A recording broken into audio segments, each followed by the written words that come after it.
ఒక్కసారి కొమ్మూరి గోల్డ్ కి కాల్ చేయండి. తాకట్లో ఉన్న మీ బంగారాన్ని విడిపించి మార్కెట్ ప్రైస్ కి వాళ్ళు కొనుక్కుని మిగతా డబ్బులు మీకు ఇచ్చేస్తారు. రైట్, బ్రేకింగ్ న్యూస్ చూస్తున్నాం మన టీవీ స్క్రీన్ పై. హన్మకొండ జిల్లా ఐనవోలు మండలం పున్నెల్లో జరిగిన తల్లి కూతుళ్ల మృతి కేసులో దిగ్భ్రాంతికర నిజాలు వెలుగులోకి వచ్చాయి. ప్రమాదవశాత్తు జరిగిన మరణాలుగా చిత్రీకరించేందుకు భర్త అజారుద్దీన్ చేసిన ప్రయత్నం విఫలమైంది. పక్కా ప్లాన్తో భార్యను, ఇద్దరు కుమార్తెలను అతను చంపేసినట్లు పోలీసులు దర్యాప్తు తేలింది. వరుసగా ఆడపిల్లలు పుడుతున్నారనే కక్షతోనే ఈ కిరాతకానికి పాల్పడ్డాడు భర్త అజారుద్దీన్. రాత్రి 8 గంటల సమయంలో భార్య ఫర్హానా, కుమార్తెలు ఉమెరా, ఆయేషాలను అజారుద్దీన్ స్విమ్మింగ్ పూల్ వద్దకు తీసుకెళ్లాడు. ఆ సమయంలో చుట్టుపక్కల ఎవరూ లేని చూసి ముగ్గురిని నీటిలో ముంచి చంపేశాడు. అనంతరం మృతదేహాలను పూల్లోనే వదిలేసి బయటకు వెళ్ళాడు. రాత్రి 9 గంటలకు తిరిగి వచ్చిన అజార్ తన కుటుంబ సభ్యులు నీటిలో పడిపోయారంటూ కేకలు వేస్తూ నాటకమాడాడు. మృతదేహాలను ఎంజీఎం ఆసుపత్రికి తరలించి అక్కడి అందరి ముందు ఏడుస్తూ తాను బాధితుడినేనని నమ్మించే ప్రయత్నం చేశాడు. ఆ హత్యకు అజార్ ఒక రోజు ముందే పక్కా స్కెచ్ చేశాడు. స్విమ్మింగ్ పూల్ వద్ద ఉన్న 5 సీసీ కెమెరాలను ఉద్దేశపూర్వకంగానే ఆపేశాడు. ఆధారాలు దొరకకుండా ఉండేందుకు DVR కూడా తొలగించాడు. సో తన కుమార్తె పుట్టినరోజు కావడంతో వేడుకలకని అక్కడికి తీసుకెళ్ళి ఈ ఘాతకానికి పాల్పడ్డాడు. తన నేరం ఎవరికీ తెలియదని భావించిన అజార్ పోలీసుల విచారణలో అడ్డంగా దొరికిపోయాడు. ఆడపిల్లలపై ద్వేషం ఉంది అజారుద్దీన్కి. మొదటి నుంచి ఆడపిల్లలంటే అసలు ఇష్టం ఉండేది కాదు. ఇప్పటికే 2 కుమార్తెలు ఉండగా మూడోసారి కూడా భార్య గర్భం దాల్చింది. స్కానింగ్లో ఆడపిల్లలను తెలియడంతో అబార్షన్ చేయించుకోవాలని ఫర్హానాను వేధించాడు. గతంలో కూడా 2 సార్లు ఆడపిల్లని తెలిసి అబార్షన్ చేయించినట్లు ఆరోపణలు ఉన్నాయి. అయితే ఈసారి ఫర్హానా అబార్షన్కు నిరాకరించడంతో ఆమెపై విపరీతమైన కోపం పెంచుకున్నాడు. తన మాట వినలేదన్న కక్షతో గర్భంతో ఉన్న భార్యను, పసిపిల్లలను బలి తీసుకున్నాడు భర్త అజారుద్దీన్. పోలీసుల దర్యాప్తులో నిగ్గు తేలింది సత్యం. సంఘటనా స్థలంలో అజార్ ప్రవర్తనపై పోలీసులకు మొదట్లోనే అనుమానం వచ్చింది. టెక్నికల్ ఎవిడెన్స్ సేకరించగా విస్తుపోయే విషయాలు బయటపడ్డాయి. సీసీ కెమెరాలు పనిచేయకపోవడం, DVR మాయమవ్వడం అజార్ వైపే వేలెత్తి చూపాయి.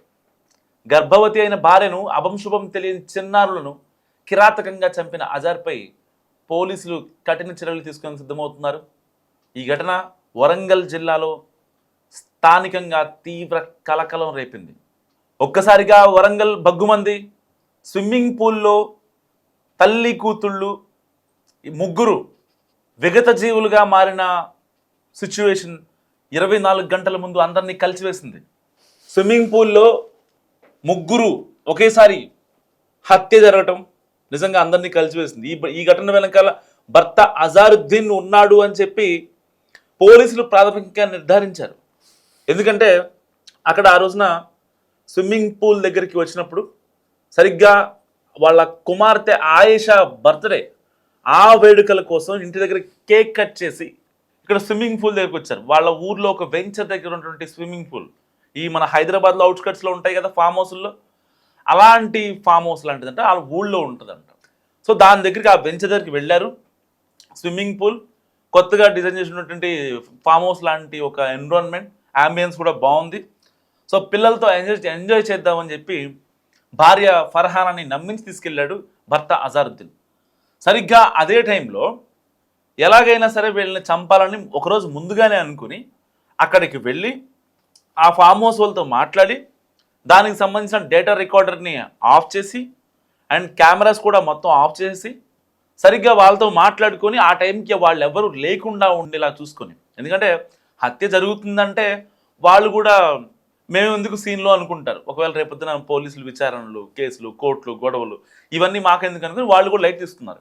అంతో ఇంతో ఇచ్చాడంట డబ్బులు. వాళ్ళు ఆ డబ్బులు తీసుకొని వాళ్ళు స్కిప్ కట్ చేస్తే పిల్లలతో ఆయేషా, జమీరా, ఫర్హానా వీళ్ళంతా కలిసి వచ్చారు. అక్కడికి భర్త తీసుకొచ్చాడు.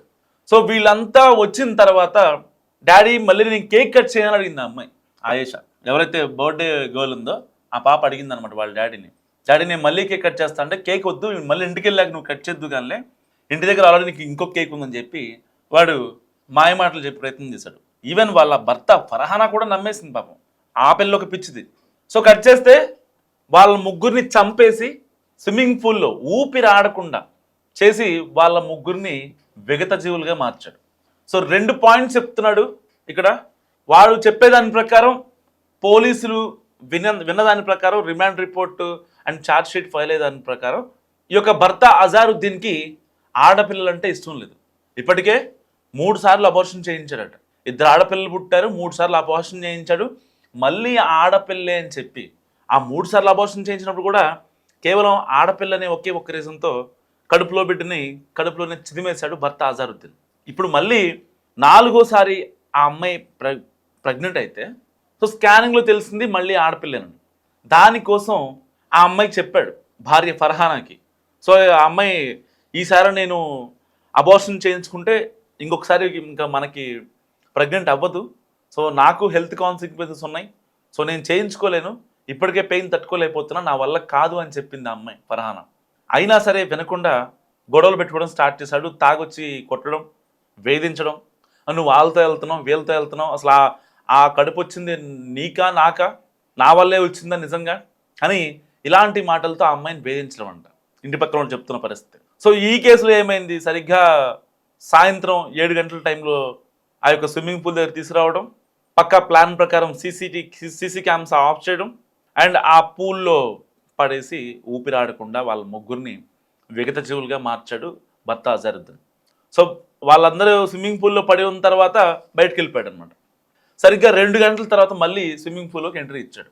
ఎంట్రీ ఇచ్చి గట్టిగా కేకలట. ఏమని, నా కూతుళ్ళు చనిపోయారు, నా భార్య చనిపోయింది అని కపట నాటకం ఆడాడు. వాళ్ళ బంధువులకు కూడా ఫోన్ చేసి ఏడ్చాడు. వాళ్ళు వెంటనే స్పాట్కి వచ్చారు. ఎందుకంటే ముగ్గురు ఒకసారి చనిపోయారంటే ఎవరికైనా బాధ ఉంటుంది కదా. సో వాళ్ళంతా వెంటనే స్పాట్కి వచ్చారు. వెంటనే పోలీసులు కూడా ఫోన్ చేశారు. ఫోన్ చేసిన తర్వాత నా భార్య నన్ను వదిలేసి వెళ్ళిపోయింది, అలా ఎలా చేసావు అని పిచ్చి మాటలు మాట్లాడుతున్నాడు. అప్పటికే కొంతమంది బంధువులకి అర్థమైంది వీడే చంపేశాడు అని చెప్పి. ఎందుకంటే ఇంతకుముందు నేచర్, భర్త అజారుద్దీన్ నేచర్ వాళ్ళ బంధువులు తెలుసు కదా, చిన్నప్పటి నుంచి చూస్తున్నారు కదా. సో ఆ యొక్క యాక్టింగ్ అనేది, కమల్ హాసన్ యాక్టింగ్ అనేది చాలా కొట్టచోటు కనిపించింది వాళ్ళలో. సో వెంటనే పోలీసులు కూడా కొంచెం డౌట్ వచ్చింది అనమాట. దాని తర్వాత ఏమైంది, ఎప్పుడైతే హాస్పిటల్కి వెళ్ళి ఆ యొక్క పోస్ట్ మార్టం ఇవన్నీ జరుగుతున్నాయో, ప్రాథమికంగా కొన్ని పరీక్షలు ఉంటాయి కదా, సో అవి చేసుకొని బయటకు వస్తున్నారో, అక్కడ కూడా హాస్పిటల్ కూడా ఒక డ్రామా క్రియేట్ చేసే పనిలో పడ్డాడు. సో ఎలాగైనా సరే బయటపడాలి, టెక్నికల్ ఎవిడెన్సెస్ దూరంగా ఉంచుకోకూడదు అని ఫిక్స్ అయ్యాడు కాబట్టి సేఫే అనుకున్నాడు. కానీ కట్ చేస్తే పోలీసులు తమదైన స్టైల్లో విచారించగా చెప్పాడు అసలు నిజం, నేనే చంపేశాను. ఎందుకు చంపావయ్యా అని పోలీసులు అడిగితే దానికి భర్త అజారుద్దీన్ చెప్పింది ఏంటో తెలుసా, నా వంశానికి ఒక మగాడంటూ లేడు, రేపొద్దున నా వంశం పెరగాలి అంటే ఈ ఆడపిల్లలకి ఒక తోడుగా ఒక అబ్బాయి ఉండాలంటే నా తదనంతరం నా కుటుంబం, నా యొక్క గౌరవం పెరగాలి అంటే ఒక మగాడు ఉండాలి కదా ఇంట్లో. మగాడిని కనలేదని చెప్పి ఆ భర్త కడుపులో బిడ్డని నుసిమేసే ప్రయత్నం చేశాడు. అది అవ్వలేదు కాబట్టి భార్య ఫర్హానాని, ఇటు 2 కూతుళ్ళను కూడా చంపేశాడు భర్త అజారుద్దీన్. నిజంగా మరి ఆడపిల్లలంటే ఇష్టమైనప్పుడు వీడు ఎవరికి పుట్టాడు? ఒక అమ్మకి కదా వీడు పుట్టింది, ఒక అమ్మ రొమ్ముపాలు కదా తాకి కదా వీడు పెరిగింది. ఆడపిల్లలంటే ఈ ఎదవకి ఇష్టం లేదంట. మరి అలాంటప్పుడు పెళ్లి చేసుకోకుండా ఉండాల్సింది కదా నువ్వు, ఒక పిల్లని దత్తత తీసుకోవాల్సింది, సరిపోయేది. పెళ్లి చేసుకొని పనిమాలుగా ఆ అమ్మాయి ఫర్హానా భవిష్యత్తు పోయింది. ఇద్దరు కూతుళ్ళు ఎంత చక్కగా ఉన్నారంటే అంత బాగున్నారు. ఆ పిల్లలిద్దరు కూడా చాలా క్యూట్గా ఉన్నారు. అసలు అలాంటి వాళ్ళని ఊపిరాడకుండా ఎలా చంపాడనేది ఇప్పుడు దాకా పోలీసులకి అర్థం కానటువంటి విషయం. ఇటు బంధువులు అయితే అసలు బాధపడిపోతున్నారు వాళ్ళంతా, ఏం చెప్పలేని స్థితి. ఇలా చేశాడా వీడు, ఇంత మృగమా, ఇంత ఎదవా అని చెప్పి వాళ్ళు బండ బూతులు తిడుతున్నటువంటి పరిస్థితి. నిజంగా చాలామంది అర్థం చేసుకోవాలి సిచ్యువేషన్. అనవసరంగా పెళ్లి చేసుకొని అనవసరంగా ఈ యొక్క జీవితాలని చిన్నాభిన్నం చేయడం ఎంతవరకు కరెక్ట్? మస్తుగా కామెంట్ చేయండి. ఇలాంటి భర్త అజారుద్దీన్ లాంటి వాళ్ళని ఏం చేయాలో